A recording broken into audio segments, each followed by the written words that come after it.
नमस्कार। मोरबी में जो हुआ गुजरात में बहुत दुखद घटना है, हादसा है। 100 के करीब लोग उसमें अपनी जान गंवा चुके हैं और हंड्रेड्स ऑफ पीपल हॉस्पिटलाइज हैं। जनता के जनता का जो व्यू है इसके बारे में वो क्या है, इससे हम इसके बारे में बात करते हैं। जी सर, क्या कहना चाहेंगे? गुजरात में जो हादसा हुआ है उसके पीछे क्या सरकार जिम्मेदार है? क्या वो पुल की कैपेसिटी कुछ कम थी? सबसे पहले तो जो लोग उसमें मारे गए उनके परिवार के प्रति मेरी संवेदनाएं हैं। मैं उस रब से यही दुआ करूंगा कि उन लोगों को हिम्मत दें इस तरह के समझने में और सब्र करने की हिम्मत ताकत अता करे वो रब। लेकिन दूसरी बात ये कहना चाहूँगा, 2016 में मैंने एक भाषण सुना था कलकत्ता के अंदर कि चुनाव के समय ये जो गिरा ये लोगों को संदेश है भगवान का कि कैसी सरकार आपने चुनी है। मतलब आप ये कह रहे हैं कि मोदी जी ने बंगाल में भाषण दिया था और ये कहा था कि भगवान ने संदेश दिया है जब वहाँ पर एक हादसा हुआ था कि सरकार कैसे चल रही है, कैसी चुनी है, कैसे चुनी है लोगों ने, जनता ने। तो ये वही 2016 का भाषण वापिस रिपीट कर दें यहाँ पे आके मोदी जी। दूध का दूध पानी का पानी हो जाएगा, क्योंकि जब वो दूसरे के लिए ये चीज कह सकते हैं तो ममता जी तो मेरे ख्याल में 7-8 साल से 10 साल से हैं और गुजरात के अंदर तो मेरे ख्याल से 27-28 साल से मोदी जी हैं। तो मोदी जी को वही भाषण बोलना चाहिए कि ये चुनाव के समय क्यों गिरा। ये भगवान का संदेश है कि जनता ने कैसी सरकार चुनी है, कैसा काम करके दिखा रहे हैं।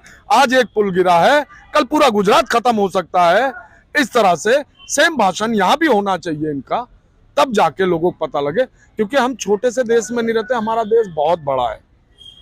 किसी एक राज्य में जाके आप भाषण देते हैं तो आपको ये समझना चाहिए कि हम इस कोने में अगर भाषण दे रहे हैं तो दूसरे कोने में भी कुछ होगा, तो वहां भी जवाबदेही हमारी बनती है।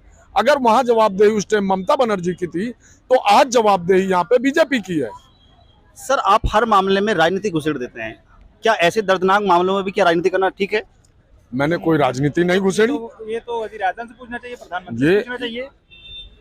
प्रधानमंत्री से पूछना चाहिए। जब वो कलकत्ता का बंगाल का इलेक्शन था, जब वहाँ वो गिरा था, ब्रिज गिरी थी, तो क्या बोले थे वो?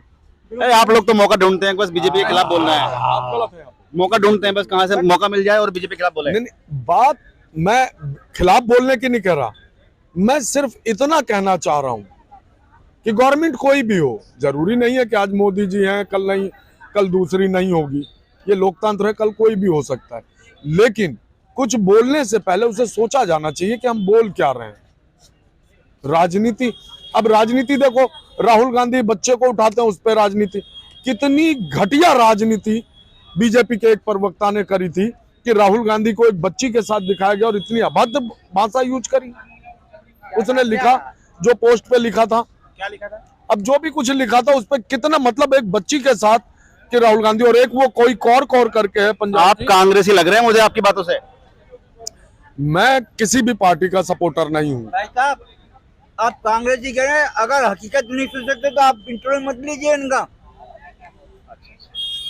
मैं कांग्रेसी नहीं हूं, मैं हर उस शख्स का सपोर्ट करूंगा जो ईमानदारी से सच्चाई के साथ खड़ा हो। अब जैसे केजरीवाल जी हैं, ये भगवान राम राम का गुणगान कर रहे थे। केजरीवाल जी आए, उन्होंने नोट पे उठा के लक्ष्मी गणेश जी का वो कर दिया।